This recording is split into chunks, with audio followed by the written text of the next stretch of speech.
Hace algunas semanas yo les había hablado acerca de este documento en el que el investigador Alfredo González Ruibal contaba en su libro País en Ruinas su experiencia en el Pazo de Meirás. Tuvo unos días cuando volvió a manos públicas para investigar con libertad el lugar y revolver en los cajones. Precisamente en un cajón de la mesa de la biblioteca estaba este documento que daría a pie esta historia, que no es otro más que una nómina del propio dictador. Resulta que en 1938 las autoridades coruñesas decidieron hacerle un regalo a Franco y les pareció buena idea entregarle una mansión para que dispusiera de ella y esperaban pasaran allí sus vacaciones. Esta mansión era el Pazo de Meirás, que había pertenecido a la escritora Emilia Pardo Bazán. Durante 80 años el dictador y su familia hicieron uso del lugar con total libertad. Septiembre 2020, un juzgado revirtió esta donación. El 10 de diciembre los herederos del caudillo entregaron las llaves al gobierno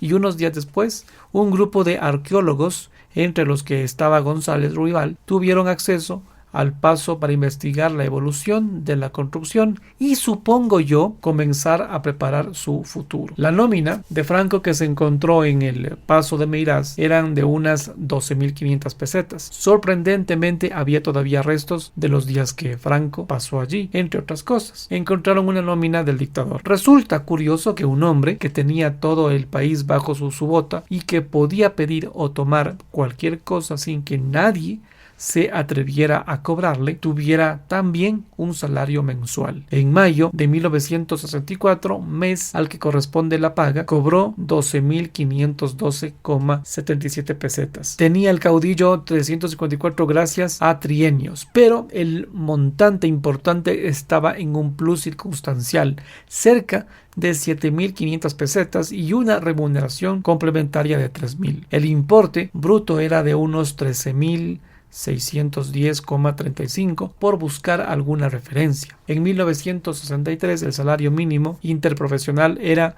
de 1.800 pesetas, si bien en 1966 ya era de 2.520, sin ser muy precisos, comparando estos salarios mínimos con el de Franco. Podemos estimar el poder adquisitivo de su nómina, suponiendo que ya es mucho, que el poder adquisitivo del SMI en 1963 y hoy por hoy es similar. Cobraba unas 7 veces y media más o 7 veces más y media, 7 veces y media del SMI de 1963. Cobraba unas 7 veces y media el SMI de 1963. Por lo tanto, usando este actual, el salario del dictador rondaría más o menos en unos 9.000 euros actualmente. No es poco, sin duda, pero tampoco daría para acaudalar la fortuna que tendría al morir en noviembre de 1975, que según los investigadores se estima en unos 30 millones de euros, siendo conservadores. Hay documentos, otras nóminas mucho más cuantiosas en esos años. Esto es lo que se puede saber a partir del texto de González Ruibal, pero en otras fuentes se pueden ver nóminas de 1969 muy superiores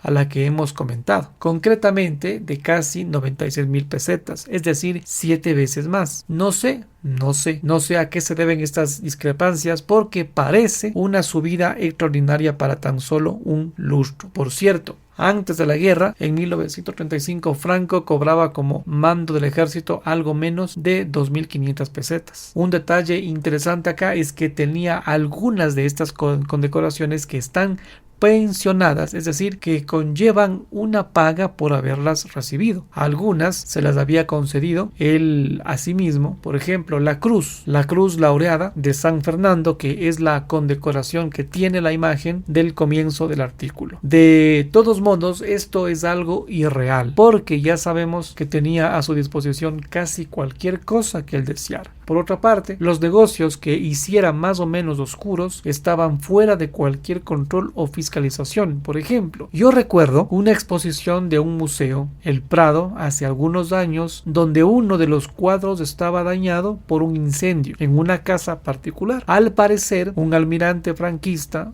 en una visita se quedó encaprichado de esta obra y pidió que se la llevaran a su casa. Así se hizo, por supuesto, y allí fue el incendio. Si esto lo hacía un almirante, que era un gerifalte, eso sí, que no podría ser el mismísimo caudillo. No es nada raro, al menos en mi caso particular, encontrarme con una noticia sobre el aniversario de una muerte de alguien que me deja pensando en el paso del tiempo. Me ha ocurrido esta semana últimamente en el aniversario de la muerte de Amy Winehouse. Han pasado ya casi 15 años y a mí al parecer que fue casi al menos mucho menos, no sé tanto. Cosas de la percepción subjetiva del tiempo. Sin duda, al hilo de esto, muchas veces yo he leído comparativas del momento de dos hechos históricos que también me han sorprendido. Y hoy en día he pensado mucho en compartir con ustedes esta pequeña recopilación de eventos de este tipo. Por ejemplo, número 1, en los últimos mamuts lanudos todavía andaban por el planeta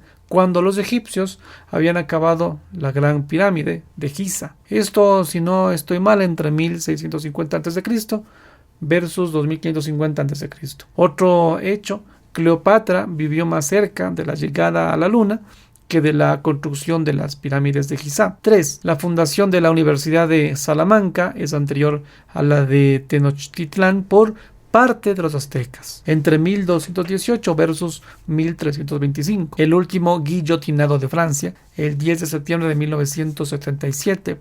Podría haber ido a ver Star Wars al cine estrenada ese mismo día. En Estados Unidos, si hubiera querido ver la película, en Francia le habría sido imposible, porque se pasó por primera vez en el festival de Deauville al día siguiente de su ejecución.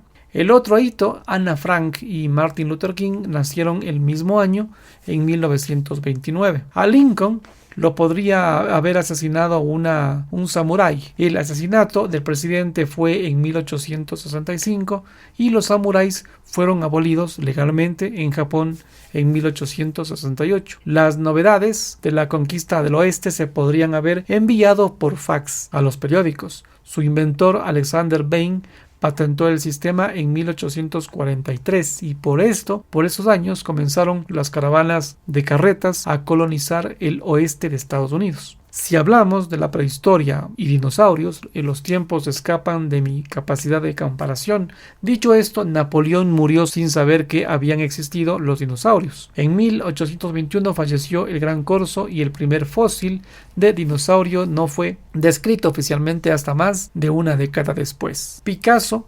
coincidió en vida con Charles Darwin. El primero nació en 1881 y el segundo murió en 1882. Otro hito, Coca-Cola, es mucho más antiguo que la Torre Eiffel, 1886 versus 1889, y que los asesinatos de Jack el Destripador fueron en 1888. Las mujeres suizas pueden votar a nivel federal desde 1971, el mismo año en que se envió el primer correo electrónico.